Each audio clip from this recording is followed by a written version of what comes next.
Hey, everybody, and welcome to Key Conversations for Leaders. I'm your host, John Ryan, and today we have a very special guest, Dr. Paul White. Dr. Paul is a psychologist, author, speaker, and consultant who makes work relationships work. He has written articles for and been interviewed by Bloomberg's Business Week, CNN, Fortune.com, Entrepreneur.com, Fast Company, and many, many more. He is the co-author of 3 books, including The 5 Languages of Appreciation in the Workplace, written with Dr. Carrie Chapman, author of the #1 New York Times bestseller, The 5 Love Languages, and we are certainly happy to have him here today. Thank you so much for being here, Dr. Paul. You bet. I'm glad to be with you, John. I wanted to ask you, you named your company Appreciation at Work. Clearly, this is a passion for you. What was it that drew you to this topic? Well, I'm a psychologist by training, and I grew up in the context of a family-owned business outside of Kansas City.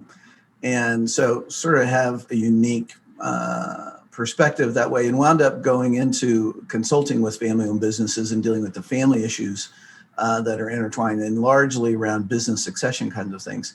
And it was in that work that I saw that often at that point, dad and CEO and son or daughter and next gen were not connecting. And in fact, I had a situation where I asked the dad, I said, how's the plan going? He says, it's going well. I think my son's stepping up. It's going to be fine.